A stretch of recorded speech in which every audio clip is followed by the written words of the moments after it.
Dear students,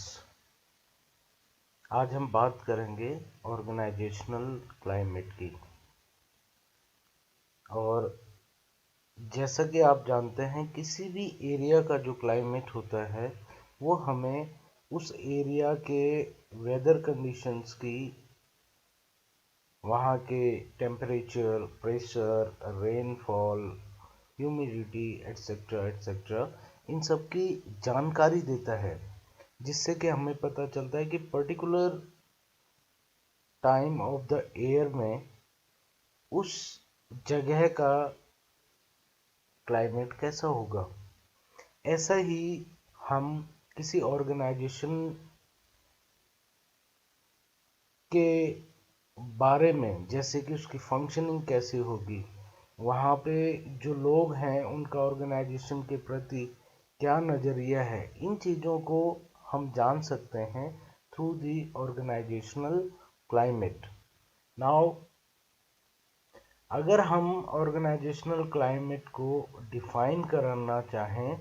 तो forehand and गिलमर कहते हैं कि ऑर्गेनाइजेशनल क्लाइमेट कुछ कैरेक्टरिस्टिक्स होती हैं ऑर्गेनाइजेशंस की, जो कि ऑर्गेनाइजेशन को परिभाषित करती हैं और उसको अन्य ऑर्गेनाइजेशन से डिफ्रेंशिएट करती हैं। साथ ही ये जो कैरेक्टरिस्टिक्स हैं, ये लॉन्ग टर्म में प्रिवेल करती हैं और ऑर्गेनाइजेशन के ह्यूमन रिसोर्स के बिहेवियर को इन्फ्लुएंस करती हैं। और बोडिच एंड बॉयनो ने ऑर्गेनाइजेशनल क्लाइमेट को ऑर्गेनाइजेशनल कल्चर के माध्यम से समझाने की कोशिश की है। इन्होंने कहा है कि ऑर्गेनाइजेशनल कल्चर उस ऑर्गेनाइजेशन की लाइफ के बारे में बिलीफ और एक्सपेक्टेशंस होती हैं, जबकि क्लाइमेट एक इंडिकेटर है। जो ऑर्गेनाइजेशनल क्लाइमेट है वो एक इंडिकेटर है कि वो जो बिलीफ और एक्सपेक्टेशंस हैं, क्या वो फुलफिल किए जा रहे हैं या नहीं। अब देखते हैं कि ऑर्गेनाइजेशनल क्लाइमेट किन चीज़ों से मिलके बना है। तो रिकार्ड हॉर्जेट्स ने जो ऑर्गेनाइजेशनल क्लाइमेट के कॉन्स्टिट्यूएंट्स हैं उनको दो तरह के फैक्टर्स में बांटा है। पहला है ओवर्ट फैक्टर्स। ओवर्ट फैक्टर्स वो फैक्टर्स होते हैं जो कि प्रकट होते हैं, जो कि हमें दिखते हैं, जिनको हम क्वांटिफाई कर सकते हैं, जिनको हम मेजर कर सकते हैं। ये क्वांटिटेटिव टर्म्स में होते हैं, जैसे कि हायरार्की का क्या स्टेटस है आप किसी ऑर्गेनाइजेशन में, ऑर्गेनाइजेशन के गोल क्या है, उसके ऑब्जेक्टिव्स क्या हैं, वहाँ के फाइनेंशियल रिसोर्सेज का स्टेटस क्या है, एम्प्लॉयज की स्किल्स और एबिलिटीज़ क्या हैं, स्टेट ऑफ टेक्नोलॉजी क्या है, ऑर्गेनाइजेशन टेक्नोलॉजी को एक्सेप्ट करता है या उसको अवॉइड करता है, और स्टैंडर्ड्स क्या हैं परफॉर्मेंस के जो कि ऑर्गेनाइजेशन फॉलो करता है, और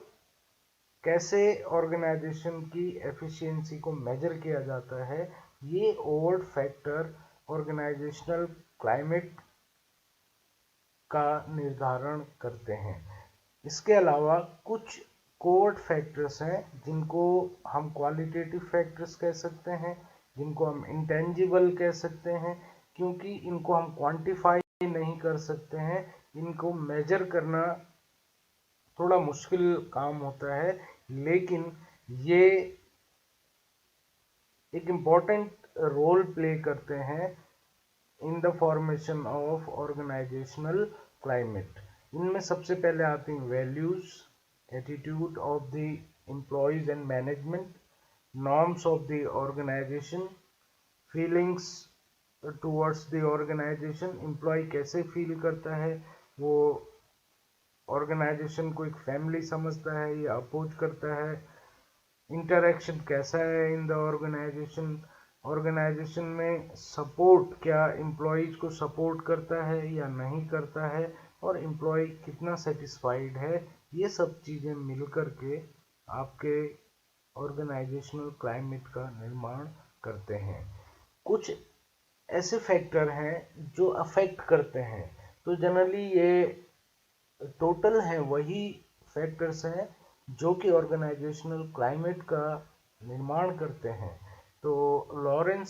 लॉरेंस जेम्स और एलन जोन्स ने इन फैक्टर्स को मोटे तौर पे 5 फैक्टर्स में डिवाइड किया है या क्लासिफाई किया है, जिनमें पहला है ऑर्गेनाइजेशनल कॉन्टेक्स्ट,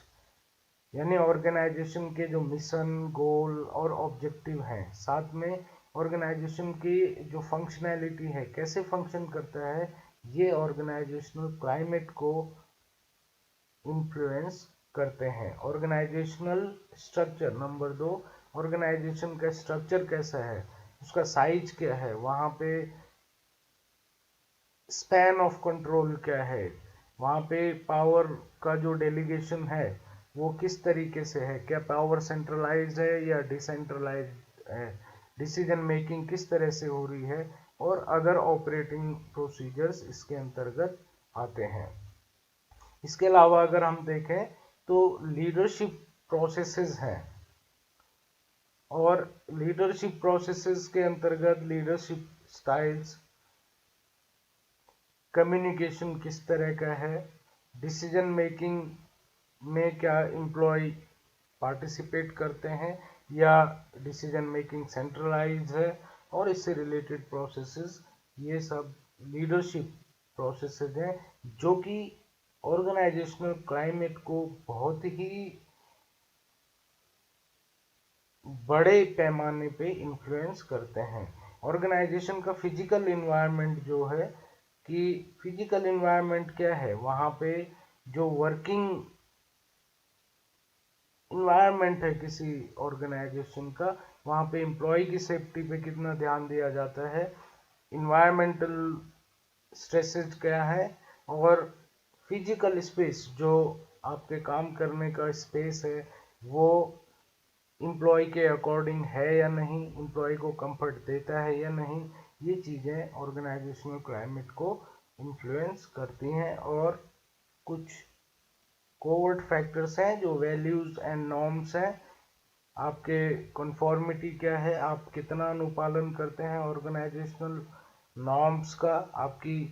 आप ऑर्गेनाइजेशन के लिए लॉयल हैं या नहीं हैं, और भी अन्य जो चीज़ें हैं, ये सब ऑर्गेनाइजेशनल क्लाइमेट को इन्फ्लुएंस करती हैं। तो ऑर्गेनाइजेशनल क्लाइमेट में इतना ही। Thank you.